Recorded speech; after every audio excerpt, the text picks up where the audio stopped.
The first laugh came before the rain had even stopped tapping against the glass. It was 8:14 on a Monday morning in Charlotte, North Carolina, the kind of cold, gray morning when the city looked polished from above and bruised from the street below.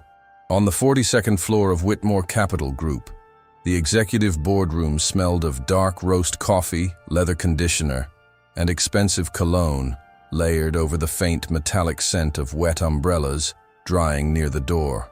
A long walnut conference table stretched under strips of cold white recessed lighting, its surface so glossy it reflected the faces of 12 executives seated around it. Men and women in tailored suits, gold cufflinks, silk ties, diamond studs, polished shoes, and expressions trained to hide greed behind professionalism.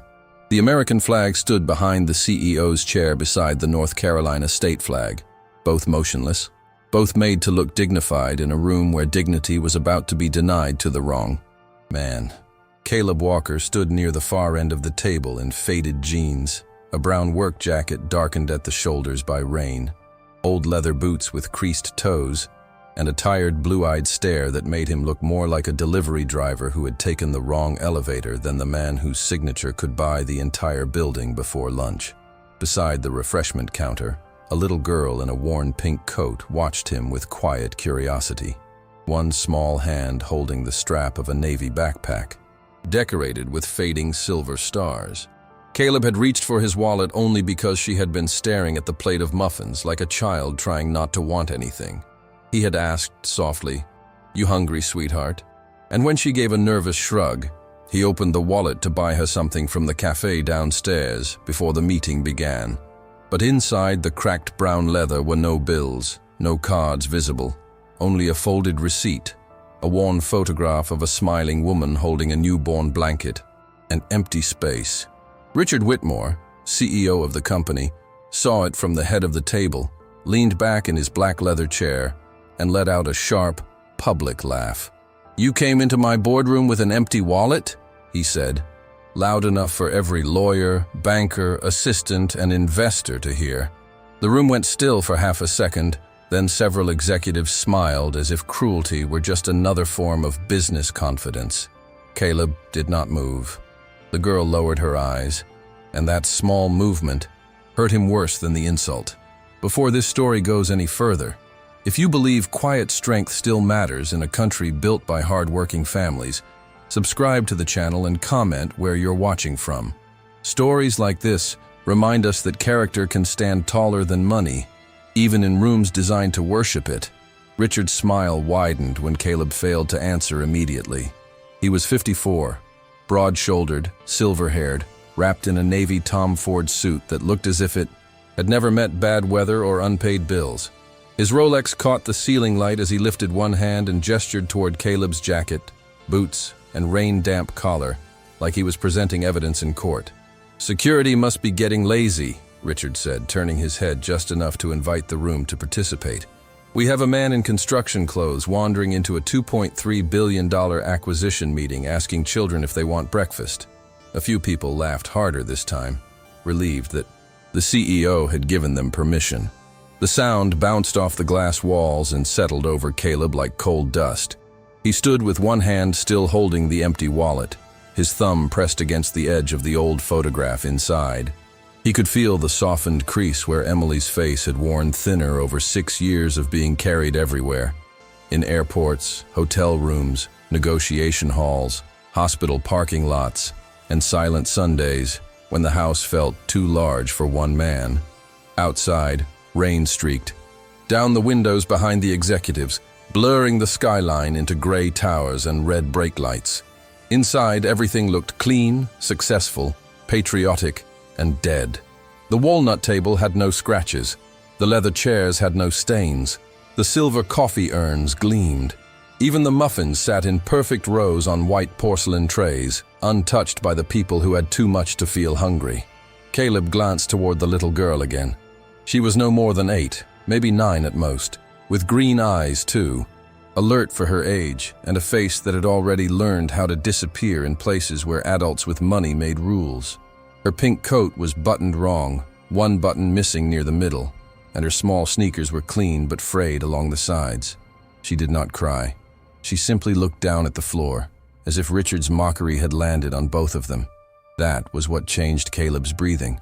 Not the laughter, not the insult, not the expensive men mistaking humility for weakness. It was the sight of a child feeling shame for kindness. A woman in a gray cleaning uniform appeared near the frosted glass door with a cart of folded towels, trash liners, and disinfectant bottles. Her name tag read Grace Harper, and the fear in her face arrived before her body fully entered the room. She saw Lily by the counter, saw Caleb with the open wallet, saw Richard standing now with both palms flat on the table, enjoying the control of a man who had never been poor enough to fear losing a day's work. Grace's hair was pulled into a tired bun, a few blonde strands loose around her cheeks, her skin pale from long hours indoors, her eyes marked by the kind of exhaustion that no makeup could hide. "Lily," she whispered, not angry, only scared. The child stepped back at once, clutching her backpack. Richard turned toward Grace with theatrical disappointment. "Mrs. Harper, is this yours?" he asked, pointing not just at the child, but at the entire problem of poverty standing in his perfect boardroom. Grace's throat tightened. "Sir, I'm sorry. The school had a delayed opening because of the storm. I only brought her for 20 minutes. She wasn't bothering anyone." Richard looked around the table as if asking the room whether mercy was in the budget. "This is not a daycare, and it is certainly not a shelter." Caleb's jaw tightened. One of the junior attorneys shifted uncomfortably but said nothing. A senior partner adjusted his tie and pretended to check his phone. Near the window, a woman from the investment committee pressed her lips together, choosing silence over conscience. Lily reached into her backpack with trembling fingers, pulled out a crushed granola bar wrapped in purple packaging, and stepped toward Caleb. Her voice was almost too soft to hear over the rain. "You can have mine, sir." The sentence cut through the room with more force than any number on a balance sheet ever could. Caleb looked down at the granola bar in her small hand, then at the empty wallet in his own. For 1 second, the boardroom disappeared, and he was back in a hospital corridor in Nashville, holding a different kind of emptiness, hearing a doctor say they had done everything they could. He swallowed once, slowly. "Thank you," he said to Lily, and his voice carried a weight that made even Richard stop smiling for a breath. "That's the kindest offer anyone in this room has made today." Richard recovered quickly, because men like him often mistook decency for weakness and silence for surrender. He walked around the head of the table, polished shoes sinking slightly into the thick gray carpet, and stopped just a few feet from Caleb. "Listen," he said, lowering his voice but not enough to make it private. "I don't know who sent you or what little stunt this is, but people in this room manage real capital, pension funds, defense contractors, American manufacturing portfolios, families who trust us with generational wealth. We don't have time for broke men playing Good Samaritan in thrift store jackets." Caleb closed his wallet and slid it into the inside pocket of his rain-damp coat. His face remained calm, but something behind his eyes had hardened. He did not look offended anymore. He looked awake. The screens on the wall still displayed the morning agenda. Whitmore Capital Group, Strategic Acquisition Review. Beneath it, in smaller type, was the name of the anonymous purchasing entity that had been circling the company for 3 months. Walker Legacy Holdings. None of the executives connected the name to the man standing in front of them. Not yet. Grace placed a protective hand on Lily's shoulder, whispering, "Come on, baby." But Lily kept looking at Caleb, worried for him, as if he were the one in danger. Caleb saw that too. He saw the widow's cheap work shoes, the child's missing button, the untouched breakfast, the American flag behind a CEO who spoke of trust while humiliating working people in front of their children. And he felt, for the first time in years, not grief, not numbness, but purpose. Richard extended one hand toward the door. "Leave now," he said, "before this gets embarrassing." Caleb gave a quiet nod, not of obedience, but of decision. Then he looked at Lily's granola bar still resting in his palm and said, "No, Mr. Whitmore. Embarrassing already happened. You just haven't realized who should be ashamed." Caleb Walker had spent most of his adult life learning how men behaved when they believed he had nothing to offer. He had not always been the quiet figure in the worn jacket standing under corporate lights while wealthy strangers laughed at his empty wallet. He had grown up outside Knoxville, Tennessee, in a small white house with a sagging porch, a gravel driveway, and an American flag his father raised every morning before opening Walker's Auto Repair. His father, Daniel Walker, had served 12 years in the United States Army before a back injury sent him home with a limp and a belief that a man's worth was measured by whether his family could count on him when life got hard. Caleb learned numbers at a scarred wooden kitchen table where bills were stacked beside a jar of coins, learned discipline sweeping oil-stained floors, learned patriotism not from speeches, but from watching veterans come into the shop, unable to pay, and seeing his father fix their cars anyway. "America only means something," Daniel used to say, wiping grease from his hands, "if decent people still look after each other." Caleb carried that sentence longer than he carried any diploma, any contract, any bank card, or any grief. By 22, Caleb had built his first software tool for small auto shops that could not afford expensive inventory systems. By 27, he had sold it to a national parts distributor for $18.6 million, enough money to change his life if he had known how to enjoy it. Instead, he reinvested almost every dollar into logistics, payment processing, veteran-owned businesses, and undervalued American manufacturing firms across Tennessee, North Carolina, Georgia, and Texas. He became the kind of man financial magazines liked to describe but rarely understood: private, disciplined, allergic to interviews, and difficult to impress. Walker Legacy Holdings grew behind closed doors, purchasing quiet stakes in companies that looked ordinary from the outside but kept towns alive from the inside. Machine shops, medical suppliers, food distribution centers, trucking firms, software vendors for rural hospitals. Caleb refused flashy headquarters, refused celebrity charity galas, refused to put his face on billboards. For years, the only luxury he allowed himself was a lake house outside Nashville, bought because Emily loved the way morning fog lifted off the water like a curtain.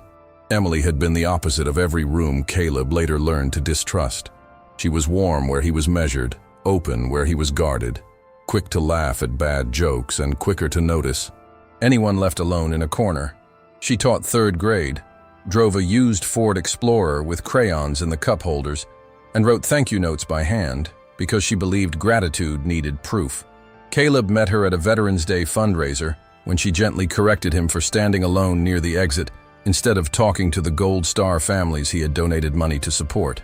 "You can't just write a check and run," she told him, smiling as if she had known him for years.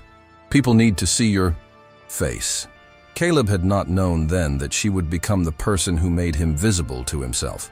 She convinced him to attend church again, to host Thanksgiving for employees with nowhere to go, to call his father more often, to slow down enough to notice when life was still offering him something good. When she became pregnant with their daughter, Sarah, Caleb felt a fear so deep it looked like happiness from the outside. The hospital destroyed that version of him in one night. It happened 6 years before the meeting at Whitmore Capital Group, during a storm not unlike the one pressing rain against the boardroom windows. Complications came fast, then the clipped voices of nurses, then a doctor whose eyes had already apologized before his mouth moved. Emily was gone before dawn, and Sarah, wrapped once in a white blanket with a pink stripe, never cried long enough for Caleb to learn the sound. After the funeral, the lake house became a museum of unfinished tenderness. A nursery, painted pale yellow, a rocking chair facing the window, Emily's cardigan folded over the back of a chair, a stack of children's books she had bought too early because hope had made her careless. Caleb stopped hosting dinners. He stopped answering personal calls.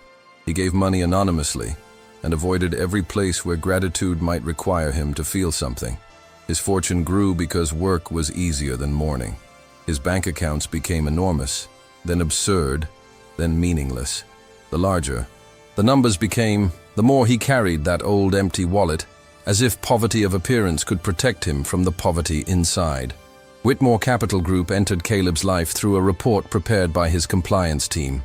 At first, it looked like an attractive acquisition target. Strong assets, valuable fintech infrastructure, contracts with military-adjacent manufacturing suppliers, and relationships with pension funds across several southern states. But beneath the polished presentation were complaints buried in legal language, contractors underpaid, cleaning staff misclassified, veteran-owned vendors squeezed with delayed payments, widows and single parents pushed into impossible schedules, while executives praised American family values at fundraising dinners. Caleb read the file at 2 a.m. in his Nashville office, the only light coming from a green banker's lamp and the glow of the spreadsheet on his desk. He saw Grace Harper's name in one appendix, attached to a dispute over denied health benefits and unpaid overtime. He saw that her late husband, Sergeant Matthew Harper, had served with distinction before dying in a highway accident while returning from a veteran's job placement interview. He saw that Grace had filed 3 complaints and withdrawn each one after her hours were threatened. Caleb did not know her yet, but the pattern felt familiar. Powerful people counting on tired people being too afraid to fight. Grace Harper had not planned to bring Lily into the building that morning. She had woken at 4:50 a.m. in a small apartment on the east side of Charlotte, where the heater clicked loudly before deciding whether it wanted to work. Rain hit the window over the kitchen sink while Grace packed Lily's lunch. Half a turkey sandwich, apple slices turning brown at the edges, and the last granola bar from a discount box bought with coupons. Lily's school announced a 2-hour weather delay after Grace had already put on her uniform. BBO. Neighbor who usually watched Lily did not answer the phone. Grace stood in the kitchen staring at the cracked screen of her cell, doing the math every working parent in trouble knows too well. Miss the shift and risk the rent, bring the child and risk the job, call for help, and admit there was no one left to call. Matthew's folded flag rested in a wooden case on the living room shelf, beside a photo of him in uniform with Lily as a toddler on his shoulders. Grace touched the glass, whispered, "I'm trying, Matt," and told Lily to put on her pink coat. Lily understood more than her mother wanted her to. She knew which grocery aisles they skipped when money was tight. She knew not to ask for new sneakers until the old ones truly hurt. She knew her mother smiled differently when opening bills than when looking at old pictures of her father. But Lily also carried a stubborn brightness that grief had not managed to erase. She said the Pledge of Allegiance every morning at school with her, hand flat over her heart because Matthew had taught her that promises mattered. She drew stars on her backpack because she believed her father could see them from heaven. She saved stickers from homework papers and placed them on the edge of Grace's bathroom mirror, little proofs that something good had happened that day. In the Whitmore building, Lily sat quietly near the service hallway at first, reading a library book with a bent cover. When an assistant told Grace to move the cleaning cart upstairs quickly before the board arrived, Lily followed because being left alone in large buildings made her chest feel tight. That was how she ended up beside the executive refreshment counter, staring at muffins she had not been invited to touch. After Richard ordered Caleb to leave, no one moved for several seconds. The silence had a strange texture, thick and uneasy, as if the room itself understood that a line had been crossed, but no one wanted to be the first to admit it. Grace's hand tightened around Lily's shoulder. "Mr. Whitmore, please," she said quietly. "I'll take her downstairs. It won't happen again." Richard did not look at her. He looked at Caleb, measuring him as an inconvenience. "You hear that?" he said. "Even the cleaning lady knows when she doesn't belong." The sentence landed across Grace's face like a slap she had trained herself not to react to. Lily flinched anyway. Caleb saw the child's fingers curl into the sleeve of her mother's uniform. Saw Grace swallow humiliation because rent was due Friday. Saw the executives pretend not to see any of it because complicity looked cleaner when dressed as professionalism. Caleb's voice came low and controlled. "Her name is Mrs. Harper." Richard blinked. "Excuse me." Caleb looked directly at him. "You spoke to a widow of an American soldier. You can at least use her name." That was the first moment the room sensed the man in the worn jacket might not be what he appeared to be. It was not because he raised his voice. He did not. It was because he spoke with the calm of someone who had already made peace with consequences. Richard's face hardened, and he gave a short laugh without humor. "Patriotism is not a hall pass, pal. Everyone has a sad story." Caleb stepped closer to the table. placing Lily's granola bar gently beside the untouched porcelain tray of pastries. "No," he said. "Everyone has a human story. Some people just get rich enough to forget that." A younger analyst, near the far, and looked down at her notes, cheeks flushing. The security director, standing by the door, shifted his weight but hesitated. Grace whispered, "Sir, you don't have to do this." Caleb turned to her, and for the first time that morning, his expression softened. "I know," he said. "That's why it matters." Lily looked up at him then, really looked, and he felt again the dangerous ache of wanting to protect someone. The practical obstacles arrived immediately because cruelty in corporate buildings rarely travels alone. It comes with policies, badges, liability language, and men pretending they are only enforcing procedure. Richard snapped his fingers toward the security director. "Escort him out. Mrs. Harper can report to HR after her shift, assuming her vendor contract survives the morning." Grace went pale. "Please don't punish her," Caleb said, nodding toward Lily. She offered food to a stranger. That used to be considered good manners. Richard's mouth twisted. Good manners don't. Close acquisitions. Caleb looked at the agenda screen again, at the words Walker Legacy Holdings glowing in white letters. He understood the timing now, with almost painful clarity. He had planned to sit through the meeting anonymously, observe leadership culture, and decide whether to proceed after reviewing financial terms. He had expected arrogance, perhaps inflated numbers, maybe a few hidden liabilities. He had not expected a child to hand him the last food in her backpack. He had not expected Grace Harper's fear to feel so close to Emily's old insistence that money without courage was just decoration. Caleb reached into his jacket, not for a business card, but for his phone. Before he made the call, Caleb hesitated. The hesitation was not weakness. It was the last defense of the lonely life he had built. Revealing himself meant ending the experiment, but it also meant letting people see him again. For 6 years, anonymity had been his shelter. He could donate without attending ceremonies, acquire companies without shaking hands, punish unethical operators through contracts instead of confrontation. He could remain a ghost with money, untouched by gratitude, untouched by need, untouched by the unbearable risk of belonging to anyone. Lily's green eyes made that impossible. She stood half-hidden against Grace's side, still holding her backpack strap, still worried that her existence had caused trouble. Caleb remembered Emily telling him that children do not need perfect adults. They need present ones.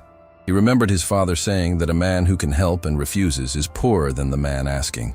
Caleb exhaled slowly, the way he had done beside Emily's hospital bed, when there had been nothing left to negotiate.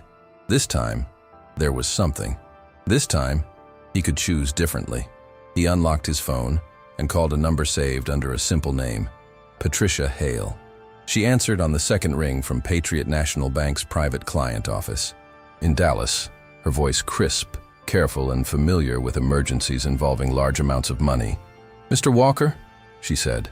Several heads lifted around the table at the name, but Richard only frowned, not yet connecting it. Caleb kept his eyes on Grace and Lily. "Patricia, I need a secure institutional verification prepared for immediate display. Walker Legacy Holdings operating reserve and acquisition liquidity. Current available balance." There was a pause on the line, not of confusion, but of protocol. "For Whitmore Capital Group?" she asked. "Yes." Richard's expression changed by a fraction. The senior attorney near him slowly turned toward the agenda screen. Caleb continued, "Send it through the encrypted boardroom channel provided in the diligence packet. Authorization phrase, Sarah's Yellow Room." Patricia's voice softened almost imperceptibly at the phrase because she had known him long enough to know what it cost him to say it aloud. "Confirmed, Mr. Walker. 90 seconds. Caleb ended the call and lowered the phone. The room had stopped laughing. Those 90 seconds stretched longer than any speech. Rain whispered against the glass. A coffee machine clicked near the wall. Someone's pen rolled across the walnut table and stopped against a silver laptop. Richard stared at Caleb with a forced smirk that no longer reached his eyes. "Walker is a common name," he said, though no one had asked. Caleb said nothing. Grace looked confused, terrified, and embarrassed all at once. as if she had been pulled into a fight between giants while still wearing a cleaning uniform and worrying about whether Lily had finished her homework. Lily leaned toward Caleb and whispered, "Are you in trouble?" The question almost broke him. He looked down at her and shook his head. "No, sweetheart." A pause settled between them. "I think I was before I met you." Lily did not understand, but Grace did.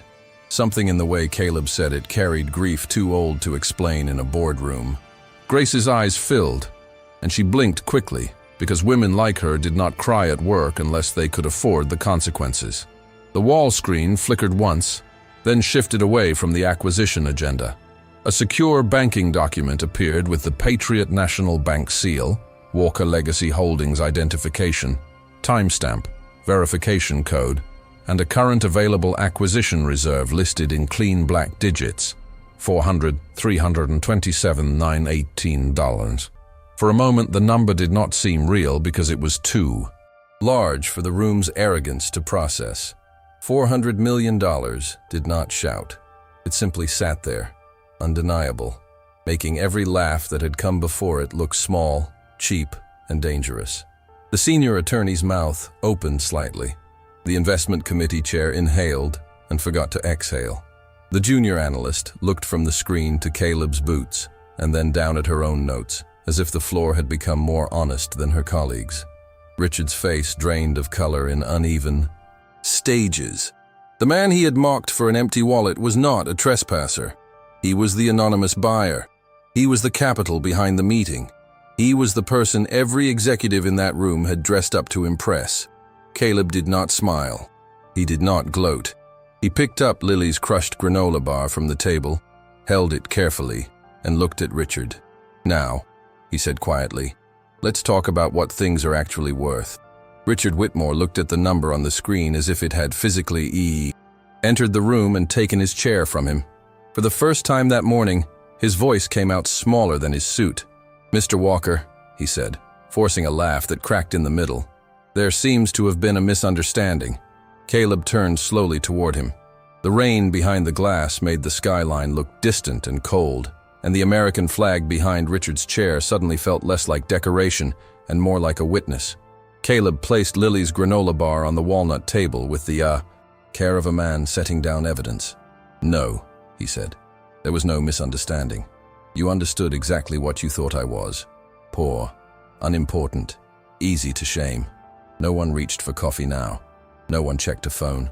Caleb walked toward the screen, his old boots soundless on the thick carpet, and every executive followed him with their eyes. "You laughed because my wallet was empty. But an empty wallet doesn't scare me, Mr. Whitmore. I grew up around empty wallets. I watched good fathers stretch $42 until Friday. I watched veterans choose between fixing a truck and buying medicine.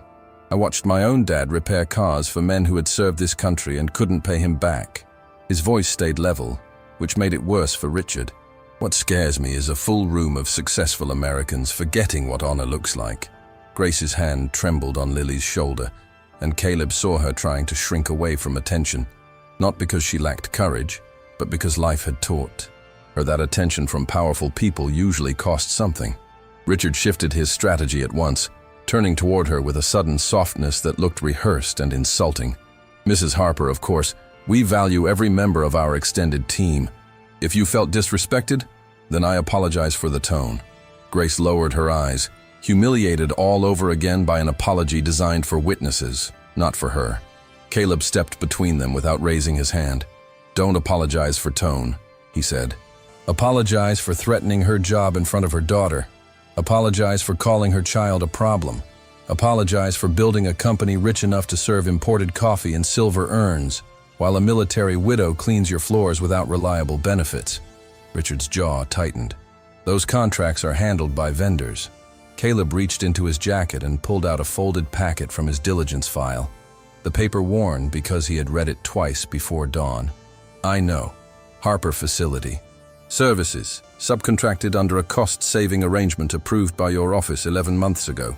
Delayed overtime, denied health coverage, retaliatory scheduling, and 3 withdrawn complaints from Mrs. Harper after her hours were cut." The room seemed to lose oxygen. Grace stared at Caleb, stunned that someone with power had not only seen the paperwork, but understood the fear behind it. Lily tugged gently at Grace's sleeve and whispered, "Mom, did we do something bad?" Grace bent quickly, her face breaking despite every effort to stay composed. "No, baby," she whispered. "No, you didn't." Caleb heard the child's question, and something inside him moved past anger into decision. He turned to the executives and spoke with the authority they had expected from a polished billionaire, not from the rain-soaked man they had mocked. "Effective immediately. Walker Legacy Holdings is suspending all negotiations until this board votes on 3 conditions. First, Richard Whitmore is removed from operational authority pending an independent ethics review.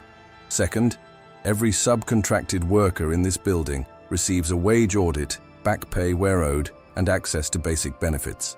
Third, every contract tied to veteran families, military widows, and hourly labor will be reviewed by outside counsel."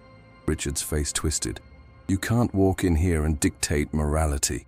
Caleb looked at him then, and for the first time, the pain behind his eyes became visible. "I didn't walk in here with morality. A little girl handed it to me in a granola wrapper." Lily's cheeks flushed, and she hid halfway behind her mother. Around the table, the junior analyst began to cry silently, wiping one tear before anyone could accuse her of weakness. The senior attorney closed his folder. The investment chair looked at Richard, and then away from him, as if distancing herself from a burning building. Then Lily asked the question that silenced the room more deeply than the $400 million had. She looked at the screen, at all the impossible digits, then back at Caleb. "If you have that much money," she said carefully, "can you bring my daddy back?" Grace inhaled sharply, and Caleb's face changed, as though the child had touched a wound no one else could see. The boardroom, the acquisition, Richard's shame, the legal documents, all of it faded behind the simple cruelty of what money could not do. Caleb lowered himself to one knee so he was not towering over her. His old jacket creased at the shoulder, rainwater still dark along the seams. "No, sweetheart," he said, and his voice nearly failed. "I can't bring your daddy back." Lily's green eyes filled but did not spill. Caleb took a slow breath. "I can't bring back my wife either, or my little girl." Grace covered her mouth, finally understanding why the old photograph had mattered. Caleb looked from Lily to Grace, then to the room. "But I can make sure men like your father are honored after they're gone. I can make sure mothers like yours don't have to beg for dignity, and I can make sure children like you never feel ashamed for being kind." Lily stepped forward, and with the innocent seriousness of a child making a sacred agreement, placed the crushed granola bar back into Caleb's hand. "Then use it for that," she whispered. Caleb stood, holding that small purple wrapper like it was worth more than every document on the table. He faced Richard one last time, but there was no revenge in his expression now, only resolve. "The acquisition will proceed under new leadership," he said. "This room will no longer be a place where people prove their worth by humiliating someone with less. It will become the headquarters of the Harper Walker Family Fund, starting with $25 million committed today for children of veterans, single parents, and workers trapped under abusive contracts." Grace shook her head, overwhelmed. "Mr. Walker, we can't accept—" Caleb turned to her gently. "You're not accepting charity, Mrs. Harper. You're accepting justice that should have existed before I ever walked in." Richard opened his mouth, but no words came. The CEO, who had mocked an empty wallet, now stood in front of $400 million, a military widow, a grieving father, and a child whose kindness had exposed every hollow part of him. Caleb looked at Lily and said, "Your father's name deserves to protect more families." Grace's tears finally fell, not from humiliation this time, but from the unbearable relief of being seen. If this story of a humble single dad proving everyone wrong has you watching until the end, hit that like button and subscribe to the channel. Your support helps us bring you more emotional stories of sacrifice, hidden strength, and unforgettable twists. Now let's get back to the video. 3 weeks later, the gold letters on the 42nd floor reception wall came down one by one. Whitmore Capital Group was removed under the quiet supervision of outside counsel, while employees watched from behind glass doors with the strange silence of people witnessing an era end without applause. Richard Whitmore resigned before the ethics report became public, and the board accepted a settlement that redirected executive bonus reserves into back pay for hourly and subcontracted workers. Grace Harper received a check for $18,342 in unpaid wages and overtime adjustments, but what made her sit down and cry was not the amount. It was the letter attached to it, printed on thick white paper, acknowledging that she had been wronged, and that her service as a working mother and military widow deserved respect. Caleb did not allow cameras in the room when the checks were distributed. He stood near the back in a simple charcoal suit, hands folded, watching janitors, cafeteria workers, mailroom clerks, security guards, and administrative assistants walk out with envelopes that felt heavier than paper.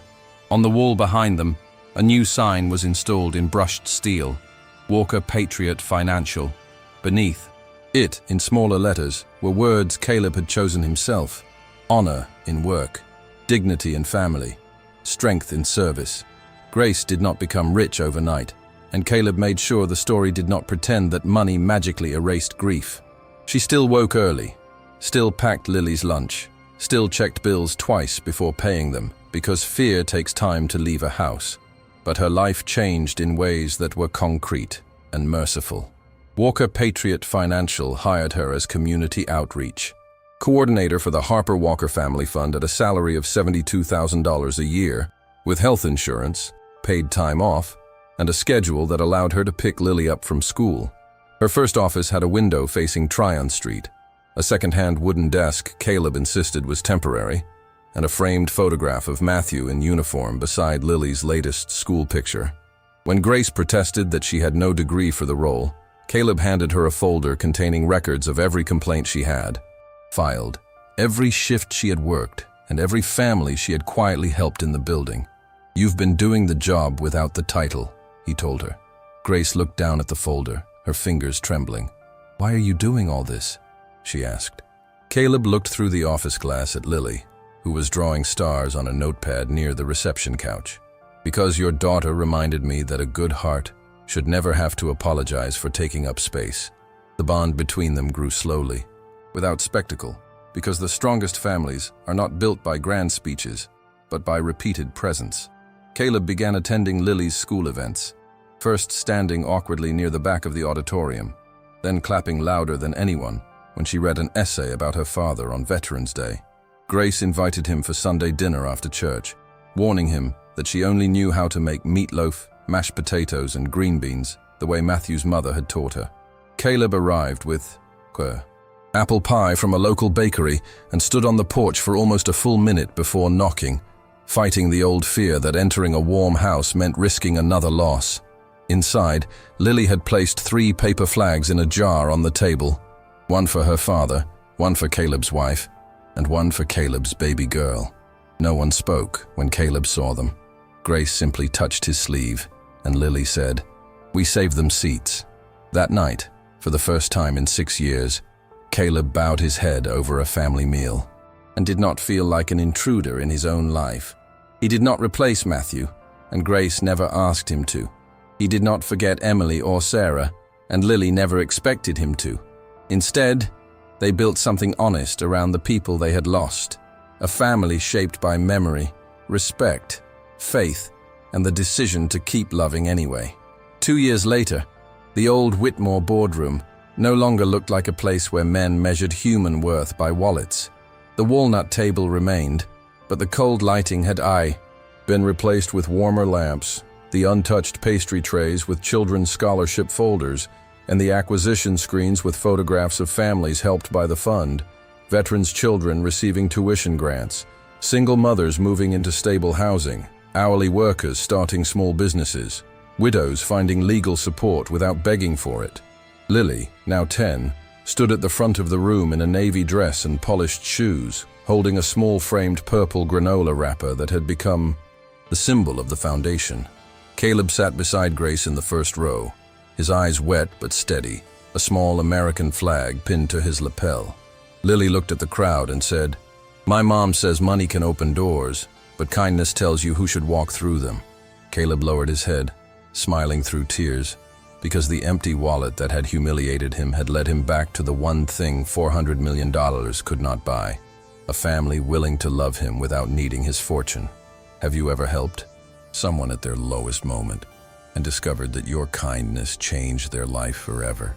Drop a little heart in the comments if you believe love, kindness, and quiet strength are worth more than money, status, or any fortune. Subscribe for more emotional stories about second chances, hidden truth, and the moment a humble heart changes everything. Comment: love has no price tag, if you believe real kindness can change someone's life when they need it most.